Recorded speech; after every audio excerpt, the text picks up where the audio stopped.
Hey, it's George, and welcome to the Call to Adventure podcast.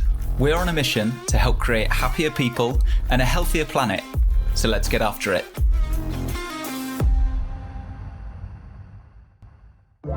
Hello, and welcome to another episode of the Call to Adventure podcast with me, the founder of Call to Adventure, George Beasley. I'm still in Sweden, and it seems like autumn is well and truly on its way here now, which means we've got to make the most of the last of summer. A couple of trips which might float your boat that we still have a few spaces on. Firstly, the Snowdon CTA Summit Challenge. It's a 20k cycle from the coast to the base of Snowdon, then a hike up via the Ranger Path to the summit of Snowdon, which, as many of you will know, is the highest point in England and Wales, and then a 4k paddle to finish things off. There are 3 more dates for this year, and I'm actually doing it on the 3rd to the 4th of October, so I'd love for you to come and join on that bad boy if you're keen. We've also got a couple of spaces left on our Intro to Bikepacking weekend in the Cotswolds, which is super accessible from London, and you'll learn everything you need to go out on your own bikepacking adventures, from bike setup, bag placement, packing, gear, finding good sleeping spots, and a bit of campcraft. You'll be bivvying, so it feels like a proper adventure, but you'll also be with a small group and have a fully qualified guide with you, which a lot of people like for that extra bit of confidence and security,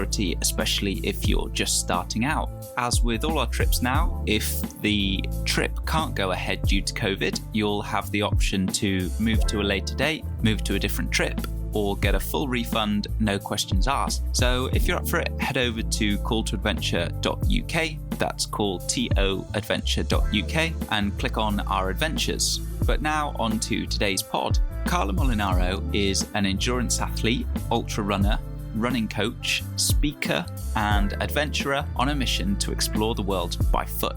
She's represented Team GB at the 100k World Championships and currently competes for Team Massmart, an elite women's running team. Carla just broke the world record for the fastest woman's time, running 1,327 kilometres from Land's End to John O'Groats in just 12 days, 30 minutes and 14 seconds, and I was lucky to join her on a tiny slither of that. She's also done a boatload of other great races and running adventures too, running everything from the Matterhorn to the Isle of Wight, the How to route to the Tour de Mont Blanc.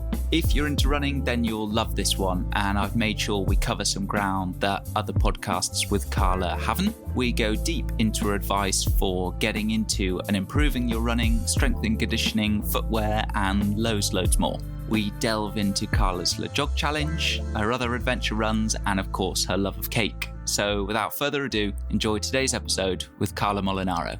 Carla, thanks for coming on for a chat. Thanks for having me. And I like the sound of your Snowdon trip. That sounds cool. We can always save you a place. It's going to be fun. It's not quite ultra distance, but I think it's kind of accessible one that people can still do. Yeah, so you get rock up on the Saturday night, stay in the hotel, and then have the big sweaty day on the Sunday. And it's a really good one for fundraising or just for a bit of a challenge, something a bit different. Sounds cool. Carla, let's kick off with how we connected. Your LEJOG run, I talked a little bit about before. You were kind of, I guess, midway through England and running through my hometown. And one of my friends said, there's this really cool lady, Carla, who's doing this awesome LEJOG challenge. And she's actually running right through where we live. So not being much of a runner, I thought, well, I'll just come for a little bit and come and say hi. And we ended up running for a little while, probably the furthest I've ran for a fairly long time, actually. Must have seemed like a blink of an eye to you in the day. But no, it was cool. We just kind of had a little chat, and then I thought, it'd be great to have you on the pod, and look at us now. I know. God, it seems like ages ago now, but it was only about 6 weeks ago. Yeah, a lot has happened. But yeah, we'll dig into LEJOG and come back to all of that. But first, can we just tee things up by, I'd love to hear a bit about your journey into running. Can you just give us some context and kick off there?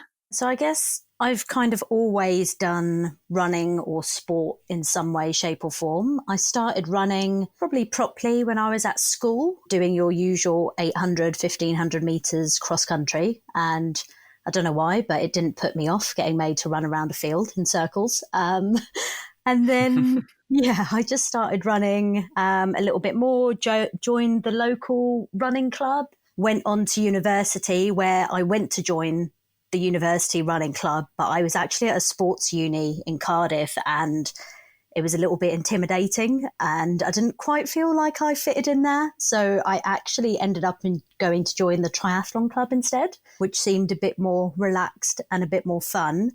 And from there, I actually did triathlon for 10 years. And then one day I was up in Glasgow and I just entered the Glasgow Half Marathon. This was about 5 years ago now. And I just loved how easy it was just to run without thinking about jumping on a bike and taking a wetsuit off and finding my goggles. And yeah, ever since then, I've basically just run. And I've gone from doing half marathons over the past 5 years to running up a country. So I think it's spiraled out of control a little bit, but yeah, I enjoy it. I wonder if your triathlon training has helped you in some way, maybe more than just running, or maybe not. Maybe you would have been a more specialized runner, but sometimes you find that there's a really good book. It's about how a lot of elite sports people end up playing multiple sports and often don't get into the one that they specialize in first.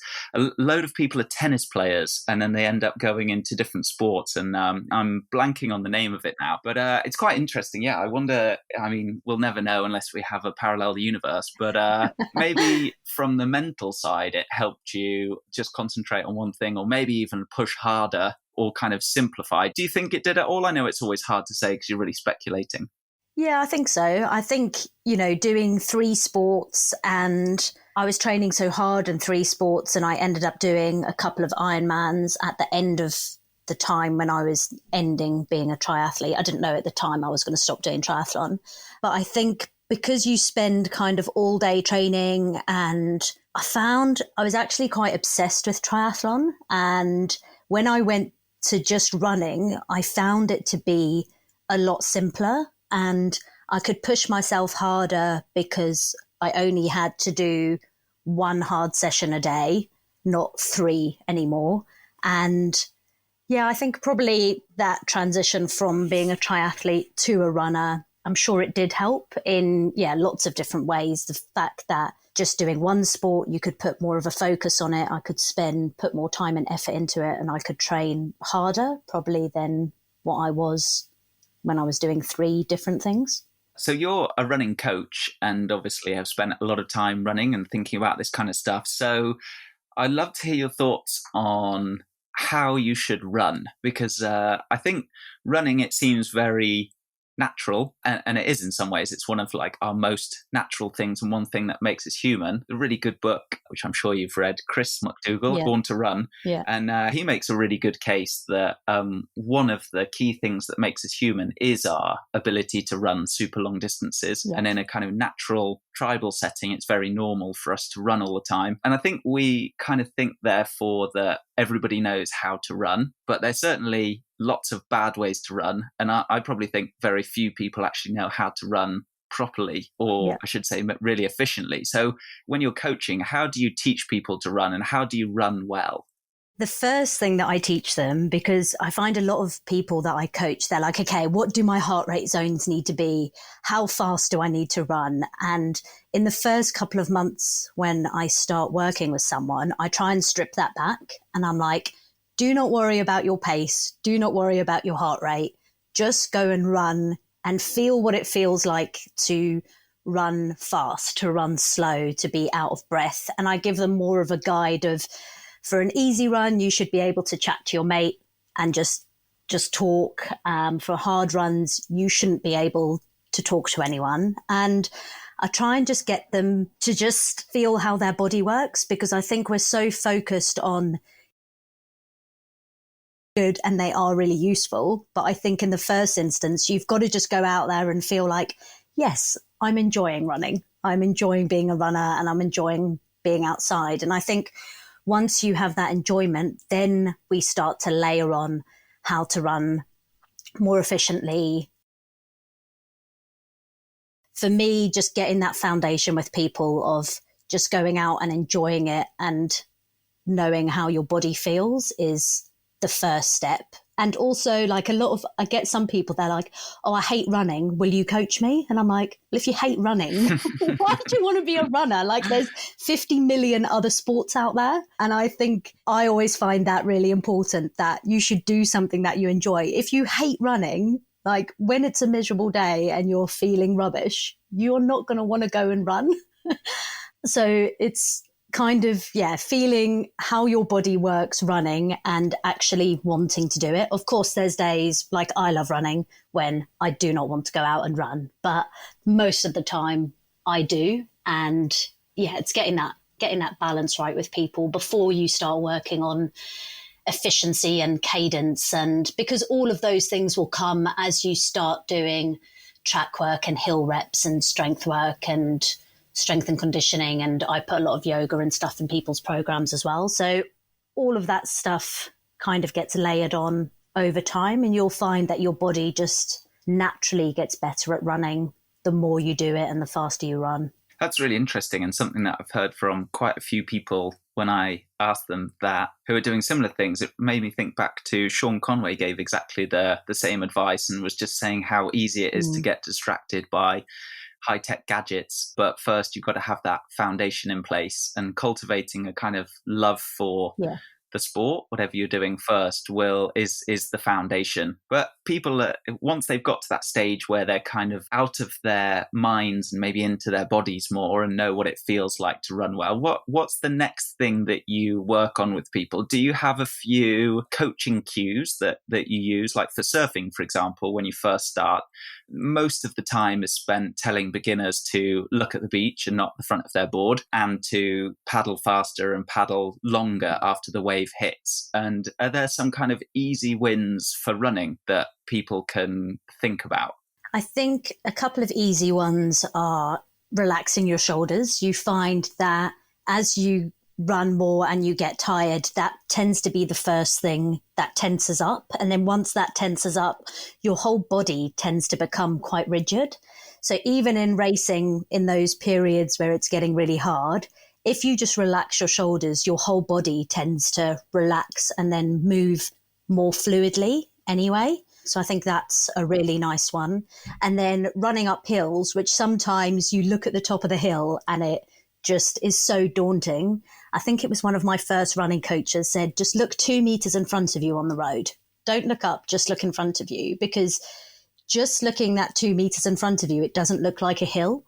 And you can then keep on going without like working yourself up into a panic of, oh my God, I've got to climb this mountain. So relaxing your body and just look 2 meters in front of you of where you're going. And then it's a lot easier to manage what you're about to do.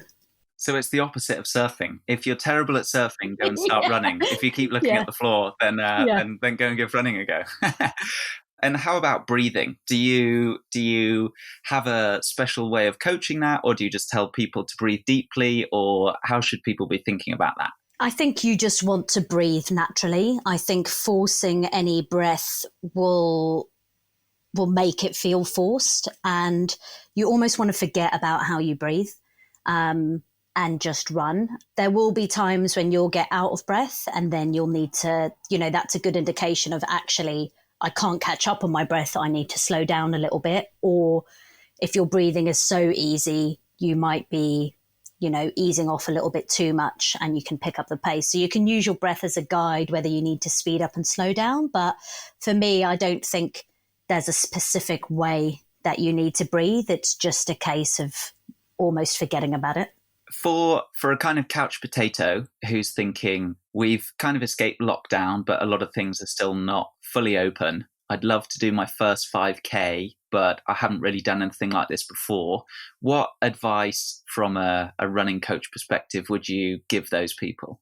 So normally, in the normal world, it would be enter a 5K. And I think they are starting to open up a little bit more now. I've seen a few races starting to pop up, because I think if you've entered a race or you've got a local park run and you set yourself a date, you're like, okay, the 31st of January, I'm going to go and do park run. But write that date down or enter that race, because then you've got something to actually physically work towards, and it makes the training a lot easier when you've got a goal to focus on. And like a goal as in, it needs to be specific. You need to have an actual date when you're going to do it. Yes, you may need to change the date because of COVID or because of work and life and all those things, but having a goal and telling someone about it. And I know that's the really scary bit, but once you can tell anyone. You could go and put it on social media and tell the world. You can tell your best friend, you can tell your mum and dad, but just tell someone, because I find that automatically makes you accountable. And you're like, okay, I've told someone I'm doing this, so now I've got to go and do it. And that will make getting out the door on those days when you don't want to get out of the door a hell of a lot easier. And there's some really great programs. There's a thing called Couch to 5K, which will do exactly that. It tells you how much to run each day. It gets you outside, it gets you running. And by the end of the program, you can run 5K. And if you go and do it at a race or a park run, there's almost a feeling of celebration at the end. It's not, and you will feel really proud, which is cool. And is trail running is something that really appeals to me. I really like the idea of actually going off into nature and kind of running around. And I've tried a little bit here and there, but I'm certainly not a runner. And with, lots of injuries, it's kind of tricky, or has been tricky. So is trail running that different to road running? And what advice would you give for people who want to get into trail running as opposed to road running? The thing I love about trail running is that it almost doesn't matter what your speed is. I find people that run on the road, they get quite obsessed with, how long a 5K on a road takes you. But on a trail, it really doesn't matter. And it normally takes you 10 minutes longer just because the terrain is so different. So I find straight away going onto the trail, some of the pressure is released. The ground is softer. The views are normally better. And that's one of the reasons why I prefer trail over road. It can be slightly harder to run on just because of rocks and roots and mud. But if you go and practice it, you'll find that you get better at it. And it's like anything. Like the first time I ran down a hill, I was so scared. And I'm still scared on like really technical downhills. But every time I do it, I get a little bit braver and a little bit better at doing it. And it is really rewarding. And a lot of the trail races will actually tell you how technical they are. So if you're starting out, you can pick one which is slightly easier and less rocky, and you can move on to the rocky, more technical ones. And generally with trail running, a lot of people will walk the uphills because they can be quite steep, and then they'll run the downhill and the flat. So you use that uphill. You still work hard, but you use that as your rest before you start running again on the downhill and flats. And trail running is awesome. And I think everyone should try it. Yeah. I'd watched something on, I think, the Ultra Tour de Mont Blanc, or I'm not quite sure exactly if that's what it's called, but I saw something on YouTube about the Ultra Tour de Mont Blanc and thought that looks amazing. And I used to do a bit of long distance running about 15 years ago. I thought, I really want to go and try that. So I rang up a friend who is a runner and just said, come on, let's go out for a trail run. He's normally a road runner, done a few trails. And he said, yeah, sounds good. So drove over to where I live in Shropshire, and we headed to Church Stretton, where there's some local hills. And they were running up proper mountains on the Tour de Mont Blanc, and I know that you've done that too. So you see all these snow-capped peaks.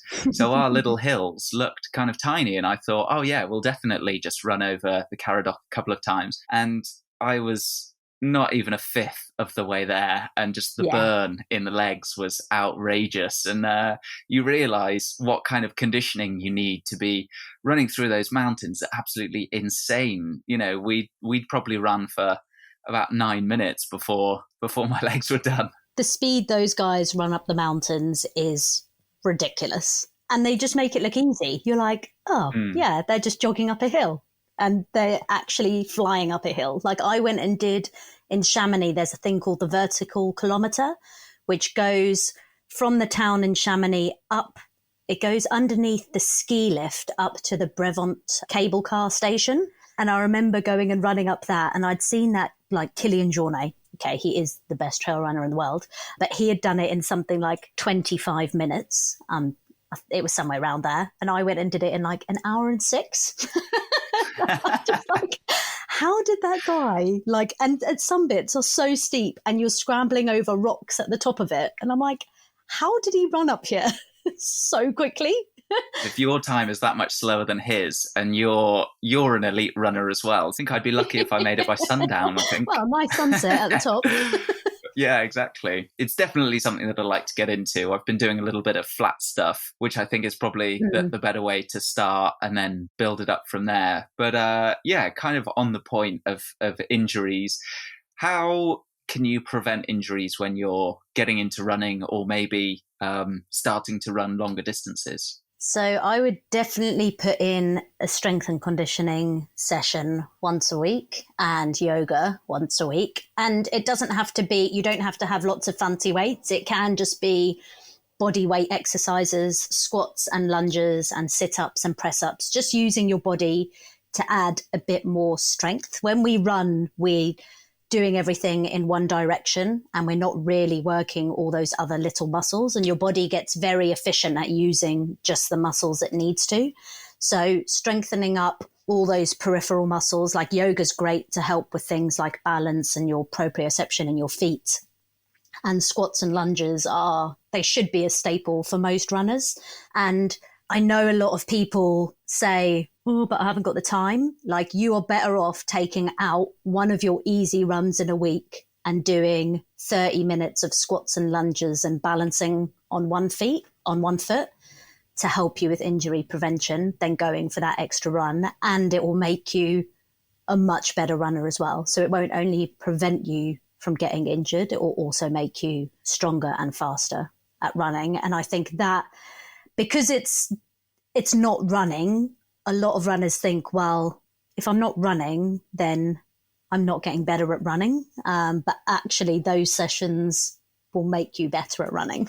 And eking out those last, it's very much like diminishing returns with anything, isn't it? Like eking out those last couple of little bits of incremental improvement take forever. Whereas if you just add one strength and conditioning session as opposed to zero, then you've massively improved the strength gains that you'll have. And I've noticed that a lot now doing kind of physio over the summer. I just stopped doing sports mainly because of lockdown and outdoor stuff, and just did some kind of weightlifting and functional lifting. And that's really helped now. The pain in my knees has gone, and I've been able to return to running a bit. So I think having a good base at the start is really, really important. No, 100%. How important is footwear?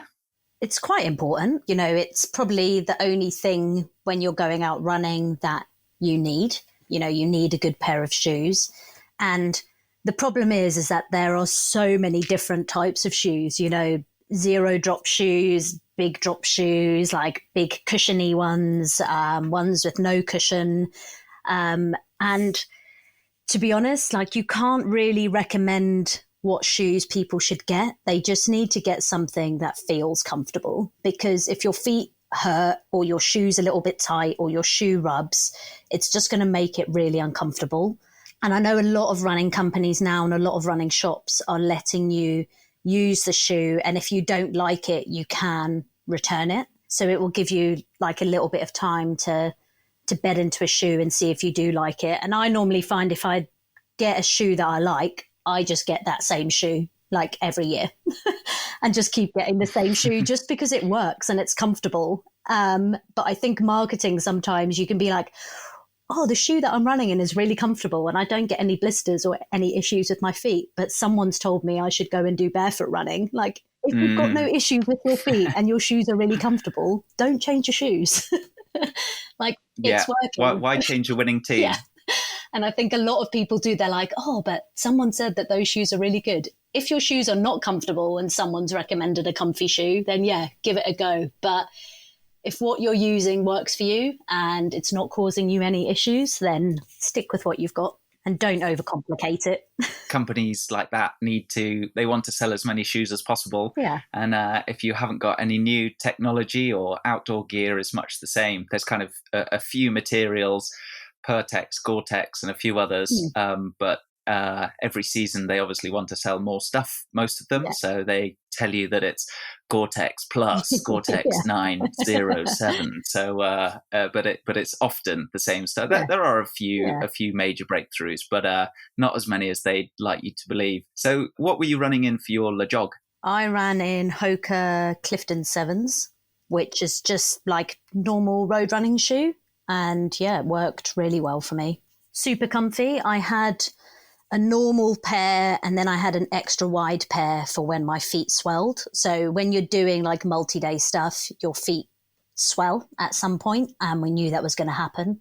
And I think it was day 3 that it ended up happening, and then we went to the extra wide. I am on the Vivo barefoot train, I'm afraid. I'm in their hook, line and sinker 5 or 6 years. Yeah. And the ultra wide toe box, so the bit at the, if you don't know what toe box is, it's just basically the bit where your toes sit in the shoe, is super wide. And because, I've had them for 5 or 6 years, I really hate wearing, if I wear a pair of normal shoes now, they feel like foot prisons. They just feel really weird, like all your toes really feel scrunched up. And I guess it makes sense because you're used to having so much space to kind of spread out your toes. Have you ever dabbled in barefoot stuff or barefoot running, or have you just stuck with your what's working? I've actually got orthotics because I ended up, when I was born, I had a wonky foot which was stuck in the side of my leg. So because of biomechanical issues from birth, I have to have orthotics in my shoes. So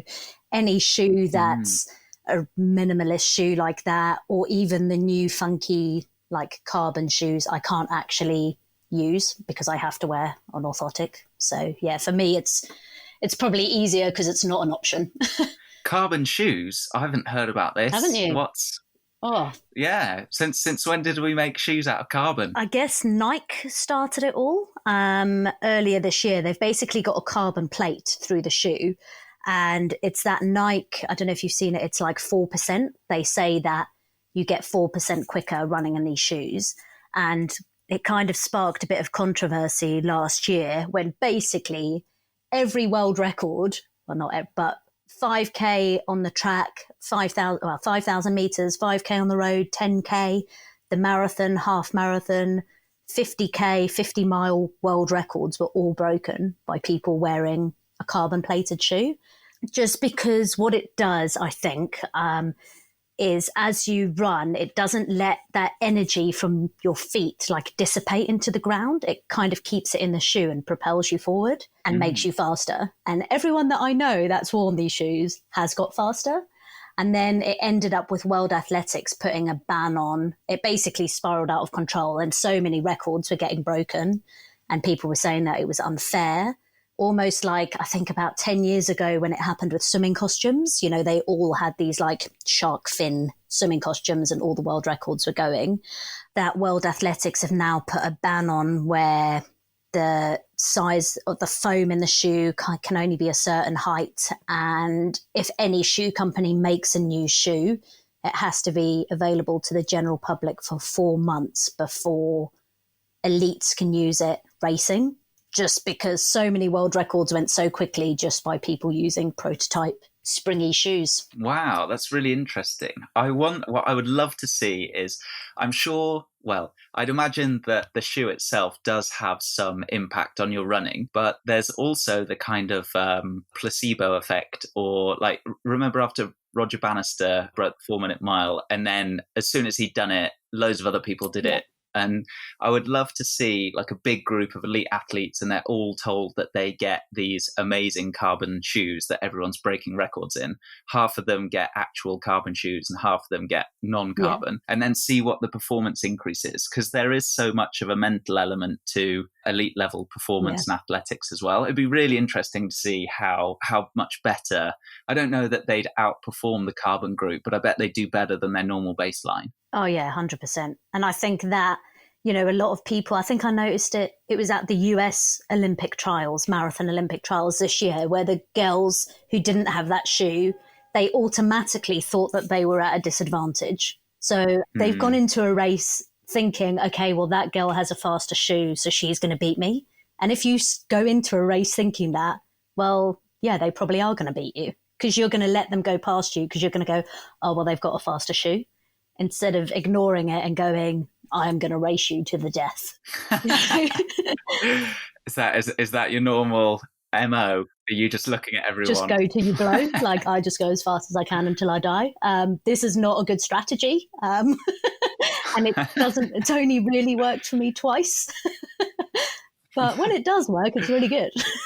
Well, you've still won some big races, Yeah. so yeah, it's obviously working well. And so I'd love to hear, what is the appeal of ultra distance running then to you? Because obviously it's almost like, I don't know if it's type 2 fun, but the experience of doing it itself in the moment is kind of painful, uncomfortable, a little bit scary from the kind of competition sense. But what is it that appeals to you about ultra long distance running?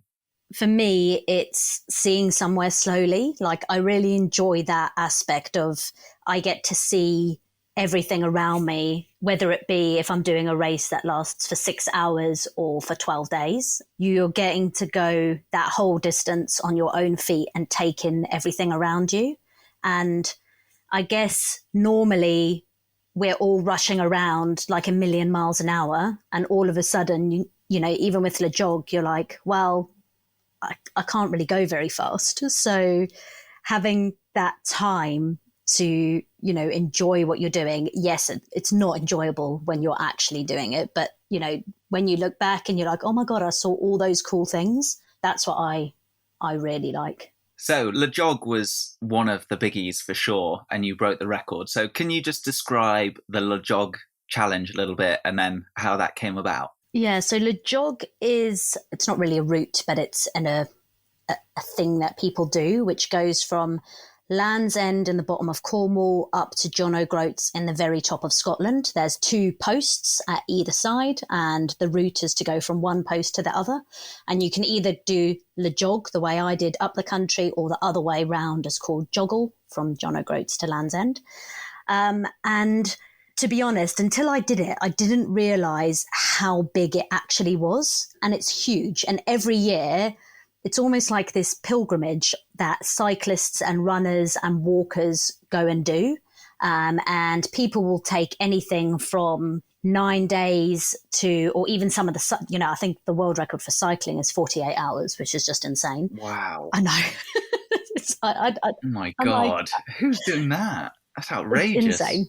And then you'll get other cyclists who try and do it in 4 or 5 days, or people that will take a whole month to go and complete it and really enjoy it. And yeah, it was at the beginning of lockdown where basically in front of my eyes, I could just see all my races for the year getting cancelled. And I normally have a contract where I have to do certain races in the year. And all of a sudden there was nothing. And I was like, oh, this is awesome. And I had so much time because I wasn't being able to work. I was like, oh, I'm going to plan an adventure. So I was just looking at some maps and a map of the UK. It just kind of jumped out at me. And I was like, yeah, I'm going to give LEJOG a bash. And initially I was like, yeah, I'll do it in 2021. And I spoke to a couple of people and they're like, yeah, you need at least 18 months or a year to plan for something like this. And then I started to think about it and I'm like, why? I've got 3 months. I'm going to go and do it in July. So I did have a good base level of fitness and I was about to go into doing some quite big races. So I was fit. So I just thought, oh, do you know what? I'm just going to do it this year because there's nothing else on. And all of a sudden I've got all this free time. And yeah, from there, I just started planning. And after thinking about it for a couple of days, I was like, I want it to be a really hard challenge. So I'm going to try and go for the world record at the same time. And with Guinness World Records, you actually have to apply to them to do a world record. You almost have to ask permission and then they send you the guidelines. And that takes 12 weeks. So I basically picked a date that was 13 weeks later. And hoped I'd get the go-ahead from them in time and hoped the world would open up, which, yeah, it did, which was lucky. Well, I mean, a 48-hour cycle is insane, but so is 12 days to run that far. You ran the whole of the UK in 12 days. That's unreal. That's really amazing. So what was your experience like? Can you give some colour to the kind of day-to-day Because I mean, most people, if they go for, they'll say, I've been for a long run, meaning an hour or possibly a bit more. So what was a typical day on LEJOG? It's really weird how your body and your mind quickly changes what a long run is, because, an hour run is long. But what I would do is we would wake up at 4 a.m. I'd have someone either knock on the van door or the hotel door, wherever we were staying that night, give me a bowl of porridge. I would have this bowl of porridge whilst I hopped on the massage table and got the guys to poke at my legs, which was not much fun. And then at 5 a.m., we would go back to where I finished the day before, which we had spray painted a line on the road. And pretty much at 5 o'clock each day, we would start running. And then the crew, so I had quite a big support team, 7 people altogether, and they would almost leapfrog forward every 10 kilometers to resupply me with food and water and electrolytes. And then at 30K each day, I would stop for a fried egg sandwich. And then at 60K, I would stop for lunch for about half an hour. At 90K, we would stop for another quick 10 minutes stretch, just getting off my feet, and then carry on to roughly 110 kilometers each day, which would take me to 10 o'clock at night. So it was 17 hours of running each day. I probably had an hour and a half off my feet each day, not running, on breaks, which isn't really that much when you're going for 17 hours a day. And typically I would run most of the way. At the back end of the project, I had to start walking 1 kilometer, running 10. And then some days I had to walk 1, run 5. If there were any really steep hills, I would walk up those. But apart from that, I would run. I wasn't running very fast. I was running very slowly. And people are like, oh, no, you're just saying that. I'm like, no, really. I was running very slowly. I was running like 8 minutes a kilometer. But when I was running, I felt like I was a runner. Like it did annoy me the times I had to walk. Long old days on the feet. And like it just hurt. Like the whole thing was just painful. Your feet are sore. Like one day your calves hurt, the next day your quads hurt, the next day your hamstrings hurt. And it just kind of goes round your body, but your feet hurt every day. And it's just that you're hammering them into the ground for however many steps a day. I think it was like 50,000 or something. God, that's a lot of steps every day, back to back for 12 days. I think most of us can't really imagine. A lot of the appeal of people doing these kind of ultra endurance stuff is also the mental side, exploring kind of what we're made of and being able to push through boundaries and to still keep going. But what is the actual mental experience like when you've done, say, 90 kilometers and you're 15 hours in and you're feeling completely pooped and pretty terrible? Like, what is the experience like when you're feeling empty, but you know you've got to keep going? It pretty much was at that point every day where I was like in this like really dark place, like just not feeling great, not in a good mood. But for me, I didn't want to talk to anyone. I didn't want anyone to say to me, like, you can do this. I'm like, yeah, I know I can do this, or keep on going. I don't know why, like that. It just annoyed me. I think when you get tired and irritable, like really weird things annoy you. And I'm like, I just wanted to be left alone and I just wanted to keep on moving forward. So I found that I kind of just went like in on myself. I just went into my own little bubble, own little world. And I found that I just really focused my attention on moving forward. And as long as I was moving forward and being left alone, I was happy. And we quickly found that a couple of people came and joined me at that point in the day, and I just couldn't engage with them. I didn't want to, and I didn't have the energy to speak to people. I quite liked it when they spoke to the cyclist who was with me, and it was just like almost like white noise in the background, just distracting me. I liked that, but I felt like when they were asking me questions, I just didn't have the energy to want to talk to them. And all I wanted to do was keep moving forward to what the target for that day was. And yeah, it was, for me, it was quite simple. It was like, just leave me alone and let me go. I think it's because you're British and not American that you wanted to do that, and people didn't want go on, you can do it. It's our different attitudes, isn't it? I was just like, leave me alone and I'll get through this. Yeah. I'll just punish myself in silence. Yeah. Pretty much. Do you think about things whilst you're running, or is your mind kind of blank when you're? Do you go into more of like a meditative state, or do you try to distract yourself, or does it just kind of like you just it changes through the day? Yeah, I've been thinking about that quite a bit, and I think I almost do go into a meditative state. I think in the mornings it kind of started out where I would be very chatty to people when they would come out with me. I would have a laugh and I'd kind of be distracted by that interaction. And then as the day went on, when it got harder, it was almost meditative. It was, you're just in your own little bubble. You're just listening to your feet and the things around you. And I could almost empty my mind. There wasn't really anything going on there. I didn't listen to music or anything like that. And I found I was actually fine with that. I didn't need anything to distract me. And it was quite a nice place to get into looking back, because I don't think it's very often where there's nothing in your head. The only thing that would be in my head was when my watch would beep and say eat. And then I'd go, okay, I need to eat. Or it would beep and say drink. And that was literally the only thing that I needed to worry about. There's something really almost comforting about the simplicity of a challenge like that, where everything is kind of very structured and there's few variables. You have this purpose, and I've never done anything like that. But on my smaller things that I've done, whether it's been climbing a mountain or doing a long bike ride or something, I love that.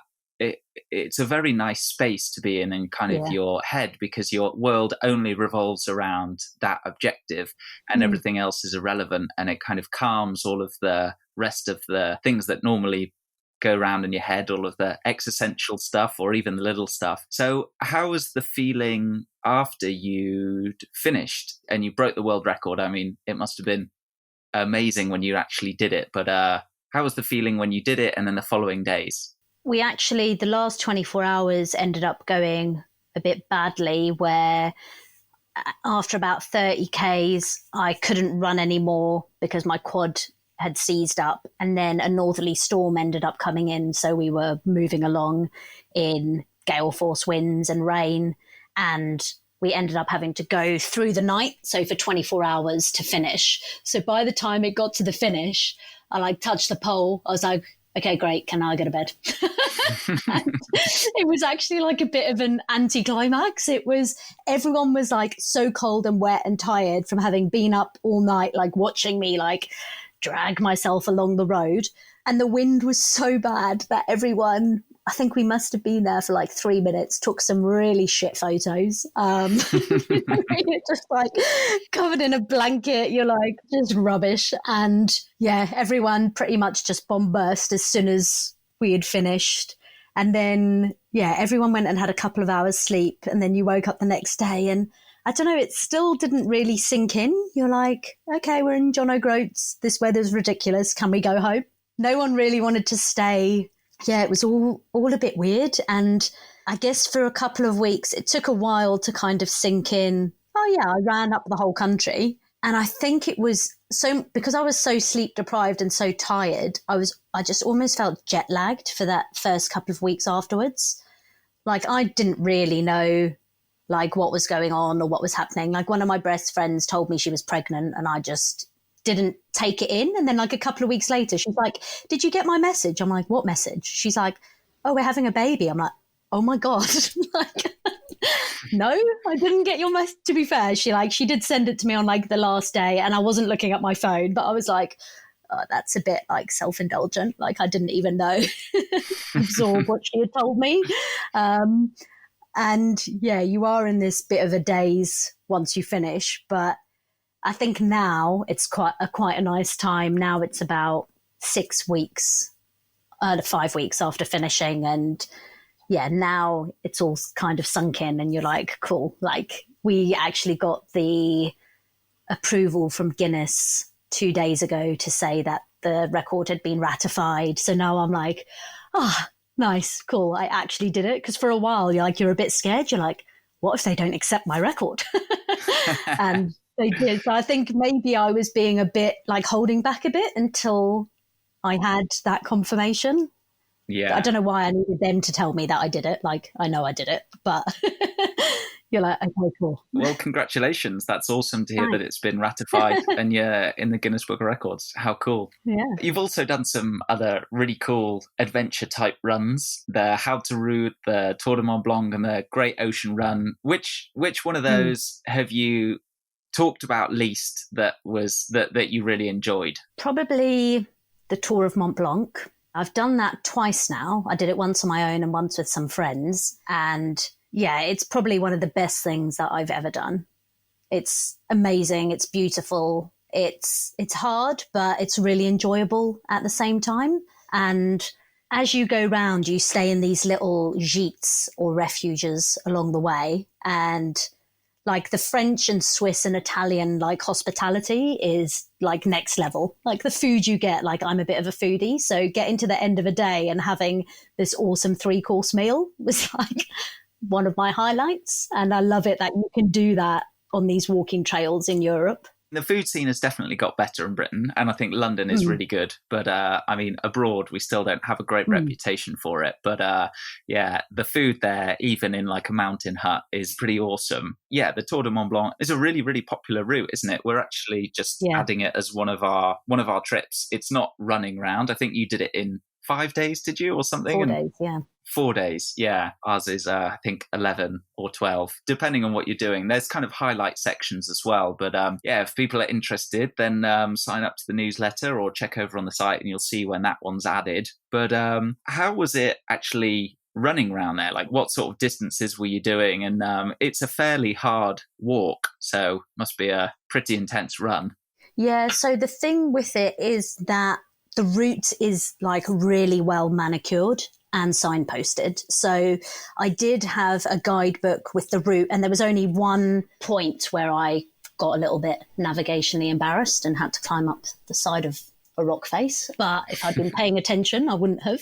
But yeah, the route is beautiful. Like you can actually, you're not having to, I don't know, claw your way around this route. It's a lovely walk. There are some boulders at the end, but again, they're all well signposted and actually quite fun to go over. And I was doing, I think it worked out at about a marathon a day, a little bit over. And I found, because I was waking up at 7 a.m, and you basically have to be at the gîtes or the refuges by 7 o'clock at night, and they are strict. Like that is when dinner starts. And if you are not there on time, you will not get dinner. And I thought that people had told me this before, and I thought it was a bit of a joke until we did the halt route and we ended up getting there late. And we're like, can we have dinner? And they're like, no. Okay. Nobody keeps time like the Swiss. Yeah, you can have crisps. That'll do. So we had crisps and chocolate bars for dinner. So yeah, about a marathon a day, which actually, if you're walking, you can actually do in a day. It might seem really far, but when you've literally got nothing else to do all day, you can go that far. And yeah, that's what I liked about it. And it's I think if you want to start getting into that world of multi-day adventures where you're going exploring, the Tour of Mont Blanc is a really nice one to do because you are going up and over mountain passes. It is really difficult. It's an awesome thing to do. And once you've finished, you're like, oh my God, I went the whole way around a mountain. But it is doable. And there are huts, I think probably every 10K or so along the way. So if you start doing it and you're like, oh my God, I literally can't get 20K further, you can stop a bit shorter. Or if you get somewhere and you're like, oh, I can go further, there is another hut in 10K. So it's quite a nice way to get into it where you've got that flexibility. But I think if you want that flexibility, you need to do it earlier in the season before all the tourists go, because I think they say about 10,000 people do it every summer. So you do need to go a little bit earlier if you want that flexibility, but it is a nice thing. Yeah, it looks amazing. I mean, the photos from it look great. And then, yeah, the setup just means that it's very kind of friendly. You still get to go out into these amazing mountain passes and see all these incredible landscapes. But then, it's a bit more accessible than going truly into the middle of nowhere where there's no 3-course meal at the end of the day and no tapping out or going a bit further. So, I haven't done it yet, but I'm going to go and do it sometime soonish. So, yeah, looking forward to that one. Well, Carla, it's been really, really cool to chat. And thanks so much for taking the time and coming on. So where can people find out a little bit more about the adventures and running trips of Carla Molinaro? They can either look on Instagram at Carla Molinaro, imaginatively named, or my website, carlamolinaro.com. So yeah, that's pretty much where I put most stuff. On Facebook as well, I think it's just Carla Runs. And yeah, all the info's on there. I'm actually starting some strength and conditioning and yoga for runners in the next month or so, which will be exciting. And I hope some people will get involved with that. And yeah, looking forward to putting on some runs later this year and next year for people to come on and enjoy. That sounds good. Is the yoga and S&C online or is it in person? So it will be online and some stuff on person if people want to do that. But yeah, I think one thing that's really good that's come out of COVID is showing people that they can do stuff online and in homes in their own time. And yeah, hopefully giving people that flexibility will mean that they actually go and try and touch their toes. And for the in-person ones, you're based in London, right? Yes, yeah. So in London, so I do stuff, in and around there. Yeah, sounds good. So if you fancy training with Carla, then head over to carlamolinaro.com and keep an eye out for the races later in the year, or go and follow her on social. And you're also a big lover of cake, aren't you? So there's lots of cake time on your gram. That's why I run. Yeah, to earn space for the cake. Yeah, pretty much. Well, Carla, it's been great. Thanks so much for coming on. Cool. And everybody, thanks for tuning in and thanks for listening. So until next time, bye-bye.